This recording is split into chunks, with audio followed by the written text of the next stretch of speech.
Alright, what's up YouTube? So today I have a quick video for you guys on how to replace your fuel pump on Genesis Coupe 2.0 Ts. This is good for the BK1s and BK2s. It's pretty much the same process. It's not really that hard.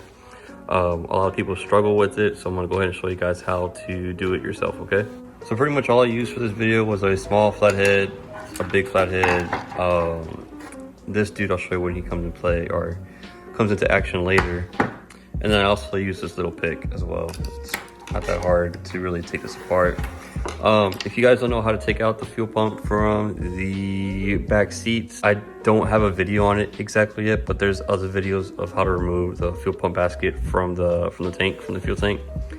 Just look it up on YouTube, or if you guys want me to make a video on it, I can make a video on it, but it's really not that hard. It takes like 5-10 minutes to do. So like I said, for this part, I'm just gonna show you guys how to pretty much disassemble your fuel pump assembly system and put a bigger pump in it, or if you're trying to replace the OEM pump, this video is also good for that purpose as well. Okay, so the very first thing you want to do is go ahead and come over here, and you're going to want to disconnect these two sensors. So how you do it is you press down on this tab, and then you're just going to pull down it. This is actually for your fuel leveler, so this tells you how much fuel you have in your tank. So be very careful whenever you're dealing with the fuel assembly system, because if this breaks, then it's a pain to replace. Next one, you're gonna go ahead and come over here, and on the side right here, you're gonna have another clip. And then the same deal, you're just gonna press down on it and pull it straight down, just like that. So usually you see these tabs right here. I already did it, but these tabs right here hold this guy in place. You need this guy to be removed because it connects to the top part of the fuel assembly basket. So you need to remove this guy in order to take off the whole top part. And how you do that is you just get this little flathead, and all you're doing is pretty much going in between this crack right here, and then it's pushing out and then pushing up. And you're gonna do that to 1, 2, and 3, which is right here on the side.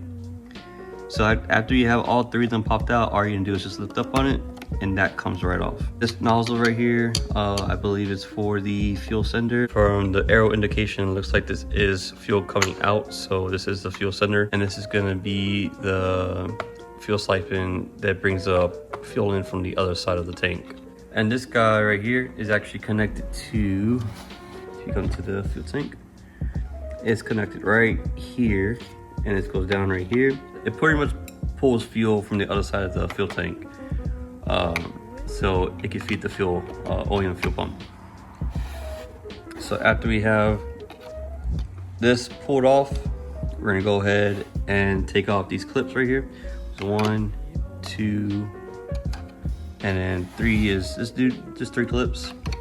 And all you're gonna do for this one is you're just gonna give it a little. All you're gonna do for this one is pretty much put your flathead behind here, push out, and then pull up on it. And as you're pulling up on it, you're gonna wanna do the other sides as well. Same deal for all 3 sides, that's all you're doing. And then after you have all 3 of them pulled out, this will lift up. And 3. All right, got all my tabs lifted up. Make sure you hold this in place, the spring, just lift it straight up. And that's how that looks. That line right here is the fuel send. This is where your sensors go. This right here pretty much is has fuel come in from the other side of the tank. So yeah, and I'll show you guys where this all leads to. So that dude's put to the side already. Again, this is where the fuel will be fed from the pump right here. It drives it in from the bottom inside this little basket, and then it feeds it up into here, and then from here it cycles into this side, and then it pulls up. For the next part's a little bit more trickier. You see you have 1, 2, where's the tabs at? 3, 4, and I guess it was just those 4 tabs. But anyways, you get these tabs right here, and you're gonna have to pretty much get your big flathead, or your small one, don't matter. Here, I get the small one. So yeah, the goal is to get these tabs to be pushed in, and then to pull them up. And all you have to do is just pretty much, like I said, get your flathead, push it in, and then just twist it, and then push up, and it'll come up. So I'm gonna do that for both sides real quick, and then this basket right here will come up. So So all I did was just pretty much, like I said, get it in here, wedge in here, pop the tabs out, and then pick it up. So this side is done. Now we have to do the other side, which is the same deal. Hopefully you guys can see it, not overall. So holding it in place, and see how I just push down right here, and it lifts straight up. There's these little points right here that you want to get under, and you just want to get this flathead in there and then push up on it, and it'll come right up. All right, so let me show you guys what I was talking about real quick. So these are your two clips right here, and it's the same deal on this other side. Right here, there's like a little like ledge. All you're doing is getting your flathead in here, wedged right there, and then you're just pulling up on it like that. And then once you pull up on it, it will release itself. It'll pop up. You do that to both sides, and this will be free. So this is what we're left with. This assembly right here holds in the fuel pump in place, as well as has the fuel sock on the bottom of it.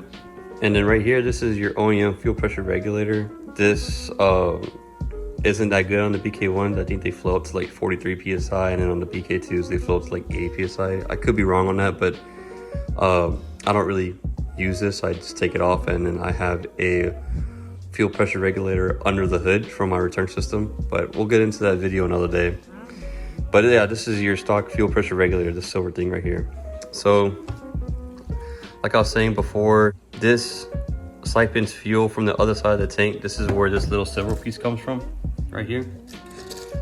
This sipons fuel from the other side of the tank, comes in here, and then it gets put through here, this guy, and then it goes straight through here, right here, and it feeds the fuel pump fuel, so it doesn't run out of fuel. And the reason why it's in a basket, if you guys don't know, whenever you're driving the car and if you're stepping on the gas or something, there's sloshing of fuel. So to prevent sloshing, they made a basket so where it can retain the fuel, so it can prevent you guys from pretty much having fuel starvation when stepping on the gas at lower fuel levels. Because when you have low fuel levels, that fuel pretty much goes from the front of the tank, or it's leveled, and it gets pushed to the back. And guess what's happening? Your fuel pump's right here at the front of the tank, and then the fuel gets pushed to the back of it. It's left with no fuel. So that's the reason why it has a little like reservoir for it, pretty much. So it could pretty much have fuel in here for cases like that. Now we're on to this part. This part's really easy. First thing you're gonna wanna do is take off the fuel sock. The way how you take out the fuel sock, it seems like really hard at first for a lot of people, but I promise you it's not. But all you're gonna do is pretty much just pull it straight at an angle, and it'll come right off. So all I'm gonna do is just pull it at an angle, and it comes right off.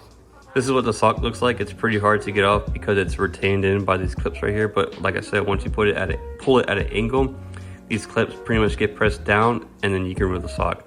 And then your new sock should have new clips in here, and once you push it inside the here, it should lock it back in place. So if you're gonna replace your sock, that's how you do it. And then from here, all you do is a reinstall process. If you're trying to replace your pump, there is one more step before getting your pump out, and that's removing this assembly from this assembly.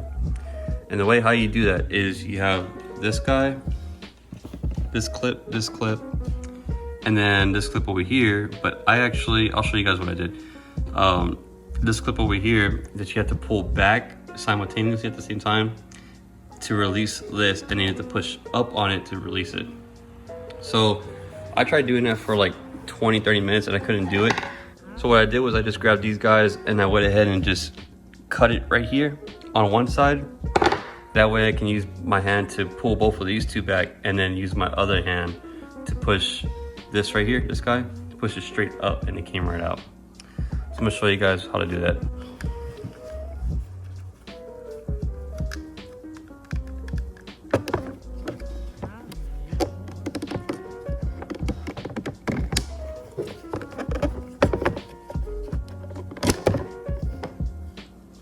And just like that, all I'm doing is, while I'm pulling this back with my middle finger, I'm pulling this guy back on both sides with my middle finger right here.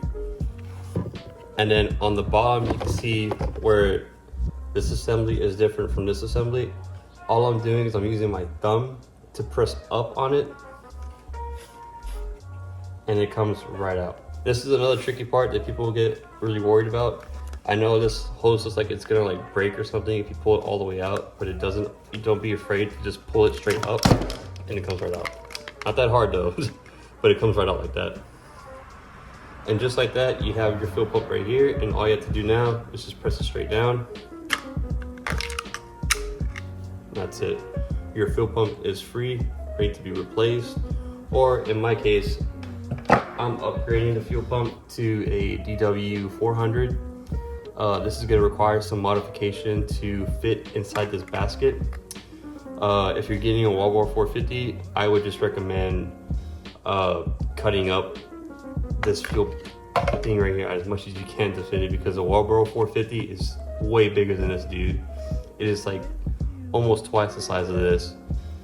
But this DW400 actually flows more than the wallboard 450, so that's why I have the DW400 now. And as you can see right here, if I try pushing it in, it's not gonna fit. So I need to go ahead and trim up some of the inside right here with the Dremel all the way up, so I'll be able to fit this dude in there. So I'll go ahead and show you guys that in another video. But that is how you take out your fuel pump, your OEM fuel pump. It's really easy, it's not that hard. Don't go to a dealership and have them, have them charge you like, I think it was like $1,300, $1,400 to replace the fuel pump that I had someone recently tell me. That's how much they charged them. Don't take it to a dealership. You can do it at home in less than like 30 minutes. It takes about 10 minutes to get the seats out and this basket out, and then from here, all you have to do is just go through the disassembly process that I just showed you guys, and then the reassembly process, and that's it. Quick side note though, if you guys get a DW300 instead of the 400, because I know some guys don't need that much fuel, the DW300, I've had a lot of people tell me that it's a direct fitment for this. So if you get a DW300, this will pretty much slide right in, as opposed to the 400. The 400 needs some modification to fit. But you can also see on the pictures how much skinnier that one is, the 300 is to the 400. So just an FYI if you guys get the 300 pump.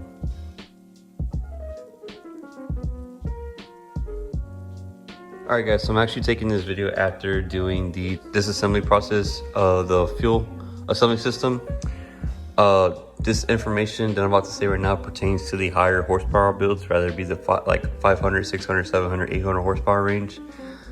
This information is basically going to be towards you guys because we experience this issue the most, and that is the situation of us running out of fuel under half a tank. So the problem that we have whenever we're making a lot more power is we're going to need more fuel, and more fuel means this tank is going to pretty much empty out quicker. Okay, so while this does empty out quicker, whenever you have a full tank, this stays full all the time. But whenever you get under like half a tank or at a certain fuel level, you'll start to notice that your car, you'll be boosting, and then out of nowhere when you're boosting, you'll have a fuel cut.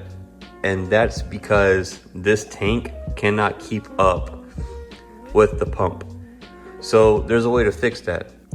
Unfortunately, I don't have the parts right now to show you guys how to fix it, but when they do come in, I'm gonna make a whole install video for you guys. I'm gonna show you guys how all this works, and I'm gonna show you how to disassemble this stuff, all that good stuff. And a quick note, I know I had mentioned in a video from a long time ago that I had cut the basket open. Do not cut the basket open. You want as much fuel in this basket as possible, and I messed up. So do not drill any holes into this basket. Like I said, there is a video coming out on how to solve that issue, and I'll also explain like the mechanics behind it and why it happens as well. Actually, I'll probably just go over it real quick and show you guys how it works. So in the fuel basket, you're gonna have this little pocket right here. That little pocket is where the fuel pressure regulator pulls in that fuel and drops it into that little area to fill up the basket, as well as the siphoning tube that pulls in fuel from the other side of the tank. So the siphoning tube fits through here, it feeds through here and it drops fuel through this, which again, it sits in there, as well as this fuel pressure regulator. So whenever this guy has the fuel pump in here, the fuel pump is actually facing towards that nipple right here. And this nipple leads to right here. It has like its own little reservoir in here. It basically fills up fuel into this little reservoir and then pushes it out through here. Remember, this clips onto our sending unit. It sends it through here, and if there's excess pressure, then this will be directed back into here to our OEM fuel pressure regulator and dropped back into the basket. It's kind of like an in-tank fuel return system. That's basically what it is. So if it has too much pressure, it'll come through here, go past the fuel pressure regulator and drop it inside the tank, as well as bring in fuel from the siphoning tank. Whenever you upgrade to a bigger fuel pump like this one, you're basically gonna delete this. And when you delete this, guess what? You're losing your fuel pressure regulator pretty much. So what most people do is they do a return system and then they put a fuel pressure regulator under the hood, and then, you know, they wire it up like that. That's also, like I said, it's coming in a video soon. I'll show you guys how all that works. But short story short, you pretty much lose this reservoir. And then if you lose the reservoir, then this is basically useless. And I'm gonna show you guys how to make this usable still. But again, it's gonna need to be a return style system, and it's gonna require, of course, you know, the need of a bigger pump. So this, like, again, like I said before, this is basically for the ones doing above like 500, 600, 700 horsepower. All this information is really gonna pertain to you guys. So whenever I get the part in, I'm gonna go ahead and make the install video on how to fix it. And then I'm also gonna give credit to a fellow YouTuber for showing me this. It's actually on his channel. I just wanna do, you know, a thorough, I just want to pretty much, you guys know me, I like to do a thorough examination and explain it to you guys so you guys aren't left in the woods without knowing what it does. But anyways, whenever that part gets here, I'll make the video, I'll upload it. And until then, I'll see you guys next time. Please subscribe, like, and share. If you guys have any questions, just message me on Instagram or social media. And you guys know the drill. I'll answer you whenever I can. Peace out, guys.